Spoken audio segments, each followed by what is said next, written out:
నమస్తే, welcome to iDream. నేను మీ మాధురి. 20 ఏళ్ళ పిల్లల నుంచి 80 ఏళ్ల ముసలాలి వరకు అందరూ కూడాను ఎక్కువగా జాయింట్ పెయిన్స్, అది కూడా ముడుకుల భాగంలో నొప్పిగా ఉందని అతి చిన్న వయసులోనే ఈ మధ్య కాలంలో వింటున్నాం. అసలు ఈ మోకాళ్ళ నొప్పులు ఎందుకు వస్తాయి, మోకాళ్ళ నొప్పులు రావటానికి కారణాలేంటి, అలాగే అవి వస్తే ఎలాంటి ట్రీట్మెంట్స్ అవైలబుల్గా ఉన్నాయి, అవి వచ్చిన తర్వాత మనం తీసుకోవాల్సిన జాగ్రత్తలు ఏంటి, అసలు రాకుండా తీసుకోవాల్సిన జాగ్రత్తలు ఏంటి, డీటెయిల్గా చెప్పడానికి మనతో పాటు ఉన్నారు కేజే రెడ్డి గారు, chief joint replacement and arthroscopic surgeon. తనని అడిగి డీటెయిల్గా తెలుసుకుందాం. Hello sir. నమస్తే సార్. కీళ్ళ నొప్పులు అండ్ ఎస్పెషల్లీ మోకాల నొప్పులు ఈ మధ్య కాలంలో చాలా చిన్న వయసు, 20 ఏళ్ళు, 25 ఏళ్ళు, ఈ ఏజ్ గ్రూప్లోనే ఎక్కువగా చూస్తున్నాం సార్. అసలు మోకాల నొప్పులకి కారణం ఏంటంటారు? మోకాళ్ళ నొప్పులు అనేది చాలా కామన్ ప్రాబ్లం. అంటే ప్రతి ఒక్కరికి దే లివ్ లాంగ్ ఎనఫ్ మోకాళ్ళ నొప్పులు వస్తూ ఉంటాయి. అండ్ మోకాళ్ళ నొప్పులు వేరియస్ రీజన్స్లో ఉంటాయి. ఒక్కొక్క ఏజ్ గ్రూప్లో ఒక రీజన్ వల్ల వస్తుంటాయి. చిన్నపిల్లల్లో గ్రోయింగ్ పెయిన్స్ అంటాము. ఒక్కొక్కసారి చిన్నపిల్లల్లో ఆర్థరైటిస్ ఉంటుందంటే జువనైల్ ఆర్థరైటిస్ అంటాము. చిన్నపిల్లలకు వచ్చే ఆటో ఇమ్యూన్ డిసీజ్ వల్ల లైనింగ్ ఎఫెక్ట్ కావడం వల్ల జువనైల్ రుమటాయిడ్ ఆర్థరైటిస్ అంటాము. అదే కొంచెము మిడిల్ ఏజ్ గ్రూపులో రుమటాయిడ్ ఆర్థరైటిస్ వస్తుంది, నార్మల్ రుమటాయిడ్ ఆర్థరైటిస్. 40 తర్వాత ఆస్టియో ఆర్థరైటిస్ అంటాం, అంటే wear and tear arthritis. Okay. ఇది commonest form of knee arthritis osteo arthritis. Osteo arthritis ఎందుకు వస్తుందో ఎవరికి తెలియదు, కానీ అది ప్రాసెస్ ఎలా వస్తుందో చాలా బాగా క్లియర్గా అర్థం చేసుకున్నాము. అంటే రీసెర్చ్లో మనం normal walking, normal day to day యాక్టివిటీస్లో ఏమవుతుందంటే నీ జాయింట్లో ఉండే లైనింగ్ కొంచెము డ్యామేజ్ అవుతుంది వాకింగ్ వల్ల. నడవడము, యాక్టివిటీస్ చేయడం వల్ల ఏమవుతుందంటే దాని సర్ఫేస్ కొంచెం అప్పుడప్పుడు మన స్కిన్ డ్యామేజ్ అయినట్టు అది కూడా డ్యామేజ్ అవుతుంది. నార్మల్ పర్సన్స్లో ఏమవుతుంది అంటే అది రిపేర్ అవుతుంది. ఆ రిపేర్ ఎబిలిటీ ప్రతి ఒక్కరికి ఉంటుంది. కానీ ఈ ఆర్థరైటిస్ ఎవరికైతే వస్తుందో ఆ రిపేర్ ఎబిలిటీ ఫెయిల్ అవుతుంది. ఆ చిన్న చిన్న డ్యామేజ్ ఏమవుతుందంటే అది రిపేర్ చేసుకోలేకపోతారు. వారికి ఈ ఆస్టియో ఆర్థరైటిస్ వస్తూ ఉంది. ఈ రిపేర్ మెకానిజం ఎందుకు ఫెయిల్ అవుతుందని చాలా రీసెర్చ్ చేశారు, కానీ ఎవరికి కరెక్ట్గా రీజన్ తెలియదు. అది ఒకవేళ తెలిస్తే అది బిలియన్ డాలర్ ప్రోడక్ట్ అవుతుంది దానికి, ఎందుకంటే దానికి మెడిసిన్ కనుక్కోగలుగుతారు. సో ఈ విధంగా ఎలా అవుతుందంటే మనము ఈ డ్యామేజ్, చిన్న చిన్న డ్యామేజ్ పెద్దగా అయిపోయేది ఆస్టియో ఆర్థరైటిస్గా సర్ఫేస్ డ్యామేజ్ అవుతుంది. అది ఎలా అంటే మనము ఎండ్ ఆఫ్ ది బోన్లో కార్టిలేజ్ ఉంటుంది, ఆర్టిక్యులర్ కార్టిలేజ్ అని ఉంటుంది. మనకి టీత్కి ఎనామల్ ఉన్నట్లే దానికి స్ట్రాంగ్ ఆర్టిక్యులర్ కార్టిలేజ్ ఉంటుంది. ఆ ఆర్టిక్యులర్ కార్టిలేజ్కి బ్లడ్ సప్లై ఉండదు, నర్వ్ సప్లై ఉండదు. అది జనరల్లీ ఏమంటే రిపేర్ మెకానిజము ఈ విధంగానే అవుతుంది. సో డ్యామేజ్ అయింది ఏమవుతుందంటే అది ఫర్దర్ డ్యామేజ్ అయ్యి కొంతవరకు బోన్ ఎక్స్పోజ్ అయితే అప్పుడు పెయిన్ వచ్చి, స్వెల్లింగ్ వచ్చి, ఆర్థరైటిస్ సిమ్టమ్స్ బయటకు వస్తాయి. ఓకే. అయితే ఈరోజు రేపుల్లో ఎలా అంటే యంగ్ స్టేజ్ వాళ్ళకు కూడా వస్తూ ఉంటుంది. నార్మల్ హెల్దీ జాయింట్స్కు ఎలా ఉండాలంటే మన కండరాలు స్ట్రాంగ్ ఉండాలి, బోన్ స్ట్రాంగ్ ఉండాలి. మనం నార్మల్గా వాకింగ్ చేసినప్పుడు 50% ఆఫ్ ది వెయిట్ మసిల్స్ తీసుకోవాలి, 50% జాయింట్లో ఉండాలి. కానీ ఈరోజు రేపుల్లో సెడెంటరీ యాక్టివిటీ వల్ల ఏమవుతుందంటే ఆ మసిల్స్ వీక్ అయ్యి లోడ్ జాయింట్ మీద ఎక్కువ అవుతుంది. అది వన్ ఆఫ్ ది రీజన్ ఎందుకు యంగ్ వయసులో ఈ ఆస్టియో ఆర్థరైటిస్ వస్తుంటుంది. ఓకే. సో వచ్చినప్పుడు అంటే ఇప్పుడు యంగ్ ఏజ్ అవనియండి, ఓల్డ్ ఏజ్ అవనియండి, ఓన్లీ రీప్లేస్మెంట్ ఒక్కటైనా వీళ్ళకి చేసుకోవాల్సింది, ఇంకా ఏమైనా అదర్ ప్రొసీజర్స్ ఏమైనా ఉన్నాయా? అది వెరీ ఇంట్రెస్టింగ్ క్వశ్చన్స్. చాలామంది ఆర్థరైటిస్ వచ్చేవరకే ఇంకా నా జాయింట్ డ్యామేజ్ అయింది, ప్రాబబ్లీ రీప్లేస్మెంట్ అవసరం ఉంటుంది అనుకుంటారు, కానీ అది నిజం కాదు. మన ఇండియాలో nearly 7 crore people osteo arthritis నీల్తో సఫర్ అవుతున్నారు. ఓకే. కానీ ఆస్టియో ఆర్థరైటిస్లో 4 స్టేజ్లు ఉంటాయి, స్టేజ్ 1 to 4. స్టేజ్ 4 వాళ్ళకే నీ రీప్లేస్మెంట్ అవసరం ఉంటుంది. అంటే ప్రాబబ్లీ 10% వాళ్ళకే నీ రీప్లేస్మెంట్ అవసరం ఉంటుంది. 90% ఆఫ్ ది పీపుల్కు ఈ నీ రీప్లేస్మెంట్ లేకుండానే ట్రీట్ చేయగలుగుతాము. ఎవరైతే ముందుగా డాక్టర్ దగ్గరికి వచ్చి డయాగ్నోసిస్ చేసుకొని ట్రీట్మెంట్ చేయించుకుంటారో ఈ నీ రీప్లేస్మెంట్ కొంతవరకు అవాయిడ్ చేయడానికి వీలవుతుంది. ఓకే. సో ఇప్పుడు ఉన్న కండిషన్స్లో ఒకసారి మన దగ్గర ఉన్న ట్రీట్మెంట్స్ ఎలా ఉంటాయి సార్? మన ట్రీట్మెంట్ ఎలా అంటే ఇప్పుడు స్టేజ్ 1లో చాలా వరకు స్టేజ్ 1లో ఉంటారు. స్టేజ్ 1లో అంటే కొంచెమే డ్యామేజ్ అయి ఉంటుంది. మోస్ట్ ఆఫ్ ది యాక్టివిటీ చేసుకోగలుగుతుంటారు. ఎక్కువ దూరం నడిస్తే నొప్పి వస్తుంది, మెట్లు ఎక్కడ దిగడం కొంచెం ఇబ్బంది అవుతుంది, కింద కూర్చొని లేచినప్పుడు ఇబ్బంది అవుతుంది. ఆ స్టేజ్ 1 వాళ్ళకు majority of the time simple physiotherapy, కండరాలు స్ట్రాంగ్ చేయడము, సింపుల్ మెడికేషన్ ఎలా అంటే పెయిన్ కిల్లర్సు, కొంచెం యాక్టివిటీ మోడిఫికేషన్, ఎవరైతే హెవీ ఫిజికల్ యాక్టివిటీ చేస్తారో కొంచెం తగ్గించడము, ఎవరైతే మెట్లు దిగడం ఎక్కువ ఆక్యుపేషన్లో ఉంటుందో అది తగ్గించడము, కింద కూర్చోవడం తగ్గించడం వల్ల చాలా వరకు ఇది కంట్రోల్ అవుతుంది. అది స్టేజ్ 1 వాళ్ళకు. స్టేజ్ 2లో ఎలా అంటే మీరు ఈరోజు రేపులో చాలా అడ్వర్టైజ్మెంట్స్ వస్తున్నాయి, వింటూ ఉంటారు ఇంజెక్షన్స్ అని. కానీ ఇంజెక్షన్స్లో చాలా వెరైటీ ఆఫ్ ఇంజెక్షన్స్ ఉంటాయి. సైంటిఫికల్లీ ప్రూవెన్ ఇంజెక్షన్స్ 2 టైప్స్ ఉంటాయి. ఒకటి గుజ్జు ఇంజెక్షన్స్ అంటాము, దాన్నే హైలురానిక్ యాసిడ్ అంటాము. సెకండ్ పిఆర్పి ఇంజెక్షన్ అంటాము. నా పిఆర్పి ఇంజెక్షన్ అంటే ప్లేట్లెట్ రిచ్ ప్లాస్మా, మన ఓన్ బ్లడ్ తీసేసుకొని మెషిన్లో పెట్టి ఇంజెక్ట్ చేస్తాము, దాన్ని ప్లేట్లెట్ రిచ్ అంటాము. ఇది స్టేజ్ 2 వాళ్ళకు ఇస్తే కొంతవరకు రిపేర్ మెకానిజము ఇంప్రూవ్ అవుతుంది, ఫర్దర్ డ్యామేజ్ ప్రివెంట్ చేయడానికి వీలవుతుంది. కానీ 100% ఫుల్ ప్రూఫ్ కాదు. ఓకే.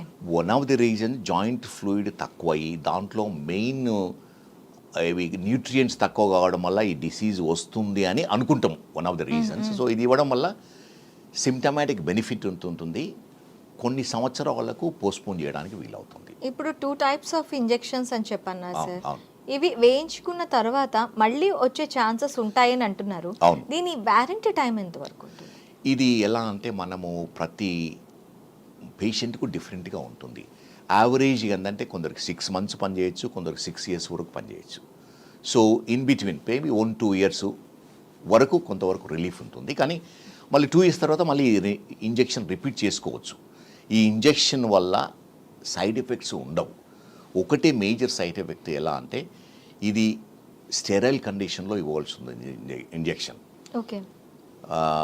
అన్స్టెరైల్ క్లీన్ కండిషన్స్లో ఇవ్వకపోవడం వల్ల ఏమవుతుందంటే జాయింట్ లోపలికి ఇన్ఫెక్షన్ పోయి అది బిగ్ కాంప్లికేషన్ అవుతుంది. So majority of the time operation థియేటర్లో ఇస్తాము, ఆర్ స్టెరైల్ కండిషన్స్లో ఇంజెక్షన్ ఇవ్వాల్సి ఉంటుంది. Okay sir. ఇప్పుడు ఒకసారి ఇంజెక్షన్ అంటే ఇప్పుడు 2nd స్టేజ్ దాటి 3rd స్టేజ్కి వెళ్ళారు, అలాంటి వాళ్ళకి ఎలాంటి ట్రీట్మెంట్స్ ఉంటాయి?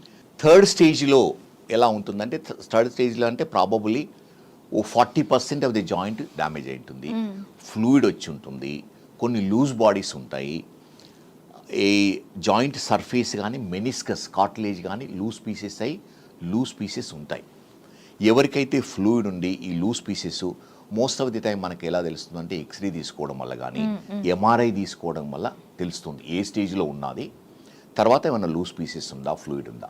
వారికి ఏం చేస్తామంటే కీహోల్ ఆపరేషన్ చేస్తాం, ఆర్థ్రోస్కోపిక్ సర్జరీ అంటాం. ఎవరికైతే ఫ్లూయిడ్ అండ్ లూజ్ పీసెస్ ఉన్నాయో అవి తీసేయడం వల్ల ఏమవుతుందంటే కొంతవరకు ఈ డ్యామేజ్ కంట్రోల్ అవుతుంది, సిమ్టమ్స్ బెటర్ అవుతుంది. అది తీసేసిన తర్వాత మళ్ళీ ఇంజెక్షన్స్ ఇవ్వచ్చు స్టేజ్ 3 వాళ్ళకు. ఓకే. అది 3rd. మరి 4th స్టేజ్ ఎలా ఉంటాయి కాంప్లికేషన్స్? 4th స్టేజ్ ఎప్పుడు అంటామంటే ఎవరికైతే నొప్పి కంటిన్యూస్గా ఉండి రెస్ట్ పెయిన్ అంటే కూర్చున్నా నొప్పి వస్తుంటుంది, నైట్ టైము నిద్ర డిస్టర్బ్ అవుతుంది, వాళ్ళ యాక్టివిటీ చేయలేకపోతారు. అదే ఎక్స్రే తీస్తే క్లియర్ ఎవిడెన్స్ ఉంటుంది, ఎక్స్రేలో చాలా డ్యామేజ్ అయి ఉంటుంది నీ జాయింట్. ఇది స్టేజ్ 4 అంటే దీనికి ఎంఆర్ అక్కర్లా, డైరెక్ట్గా ఎక్స్రేని చాలా వరకు తెలిసిపోతుంది.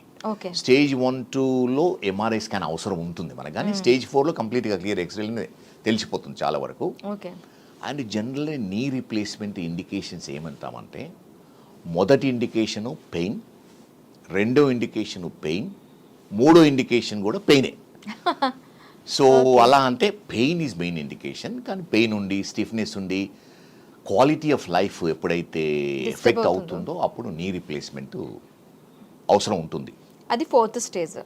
మనకి ఇప్పుడు ఆపరేషన్స్లో డిఫరెంట్ ఆపరేషన్స్ వచ్చేసాయి సార్. ముఖ్యంగా ఇప్పుడు బాగా వినిపిస్తుంది ఏంటి అంటే రోబోటిక్స్.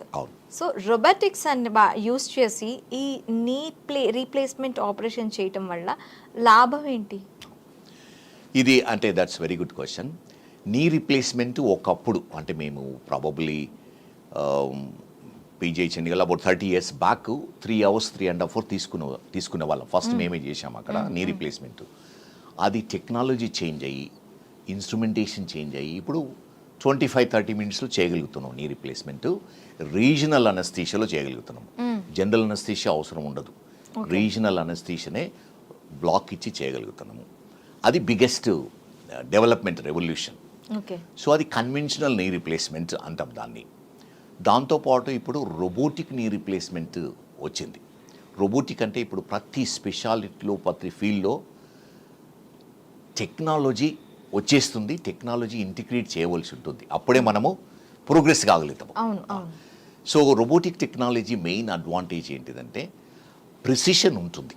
అంటే మనము ఎంత డ్యామేజ్ అయింది, ఎంత సైజ్ ఇంప్లాంట్ యూజ్ చేయాలి, తర్వాత ఏ పొజిషన్లో పెడితే మంచి రిజల్ట్స్ ఉంటాయి.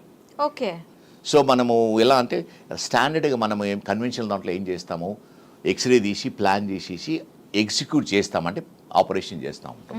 రోబోటిక్ దాంట్లో సిటీ స్కాన్ తీస్తాము, ఓకే, సైజ్ డిసైడ్ చేస్తాము, దాంతో పొజిషన్ కూడా కంప్లీట్ గా నీ క్యాప్ అనేది మనకి తీయడం కుదరదు. ఓన్లీ ఎంత వరకు పాడైందో అంతవరకు మాత్రమే జస్ట్ సర్ఫేస్. అంటే స్టాండర్డ్ దాంట్లో కూడా అదే ఉంటుంది. ఇంప్లాంట్ సేమ్, కన్వెన్షన్ దాంట్లో రోబోటిక్ దాంట్లో వేసే ఇంప్లాంట్ సేమ్ ఉంటుంది స్టాండర్డ్ కంపెనీలో.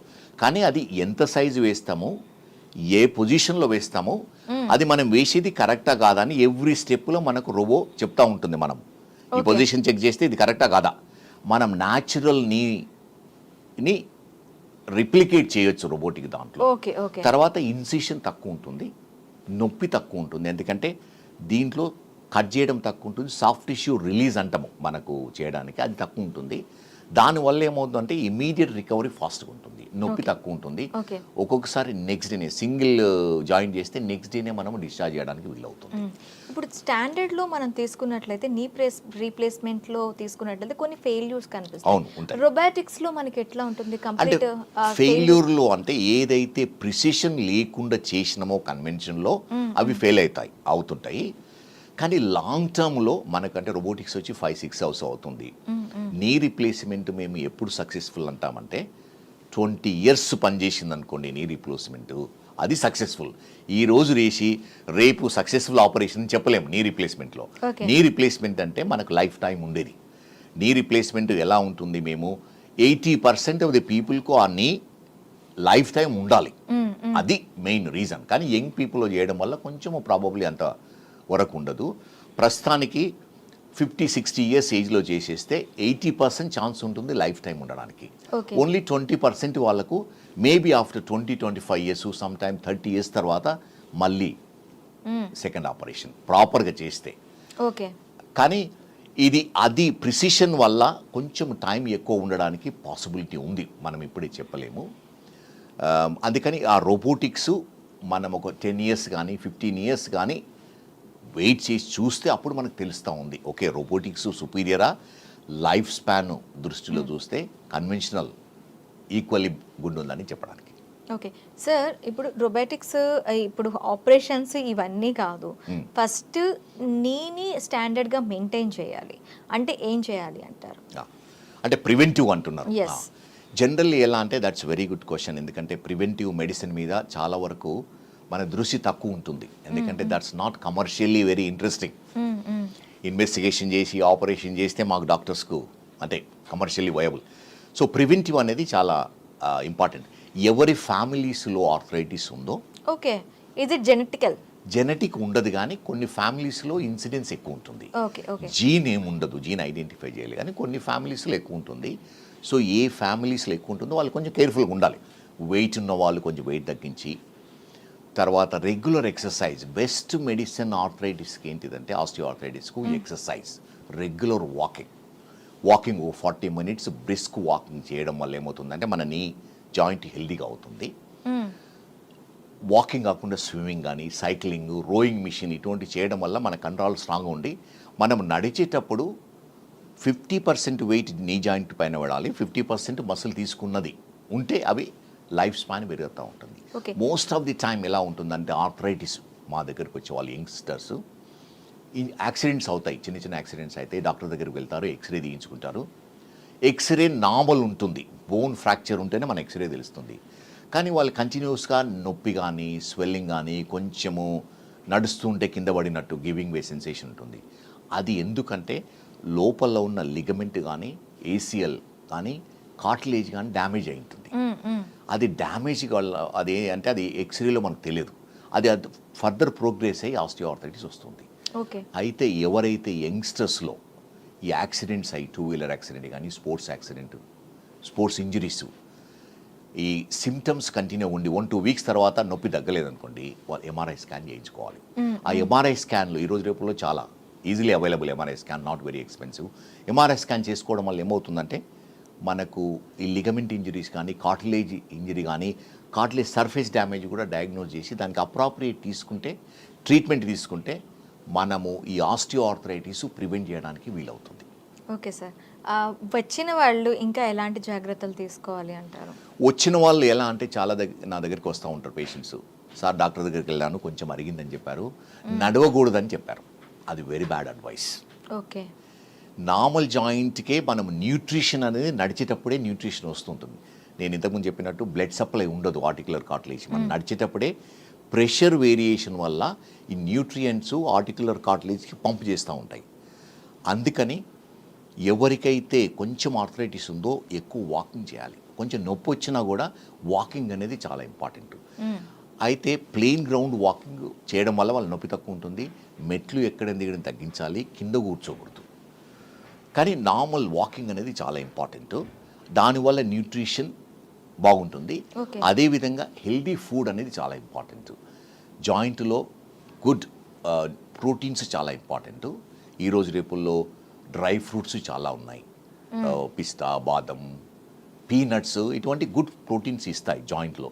అదేవిధంగా calcium and most of the people vitamin D deficiency ఉంటుంది చాలామందికి. విటమిన్ ఎందుకంటే మనం ఇండోర్ యాక్టివిటీ చాలా ఉంటుంది, సన్ ఎక్స్పోజరు తక్కువ ఉంటుంది. అందుకని విటమిన్ డి రెగ్యులర్ తీసుకోవడం వల్ల ఏమవుతుందంటే మన బోన్స్ కానీ జాయింట్స్ కానీ హెల్దీగా ఉంటాయి. Okay sir. ఇంకా ఎలాంటి ఫుడ్స్ తీసుకోవటం వల్ల ఈ జాయింట్ పెయిన్స్ నుంచి మనం తప్పించుకోవచ్చు అంటారు? ఫుడ్ అనేది ఎలా అంటే మనకు బోన్స్కు జాయింట్స్కు మసిల్స్ కావాల్సింది protein, calcium, vitamin D and minerals. Minerals దేంట్లో ఉంటాయంటే హెల్దీ ఫ్రూట్స్లో ఉంటాయి, వెజిటబుల్స్లో, ఫ్రెష్ వెజిటబుల్స్లో ఉంటాయి, ప్లస్ నట్స్లో ఉంటాయి. ఎవరైతే నాన్ వెజ్ తింటారో egg protein, egg, white egg అంటే జనరల్ డాక్టర్స్ ఏమంటామంటే మనము డైలీ ఒక ఎగ్ తినొచ్చు, 2 ఎల్లోస్ తినొచ్చు. ఎగ్ వైట్ ఎవ్రీడే తీసుకోవచ్చు, ఎల్లో ట్వైస్ ఇన్ వీక్ తీసుకోవచ్చు. That's healthy way. దాంట్లో very good quality of protein ఉంటుంది. అదేవిధంగా జర్మినేటింగ్ సీడ్స్ అంటాము, దాంట్లో బి కాంప్లెక్స్ చాలా ఉంటుంది, అది కూడా చాలా ఇంపార్టెంట్. అదేవిధంగా ఫ్రెష్ ఫ్రూట్స్లో మినరల్స్ ఉంటాయి, అది చాలా ఇంపార్టెంట్ జాయింట్స్కు. అండ్ ప్రోటీన్స్, మీట్, ఈ డ్రై ఫ్రూట్స్ లాంటివి తీసుకుంటూ ఉంటే చాలా వరకు ఉపయోగపడతాయి. Thank you sir. Thank you very much. Thank you.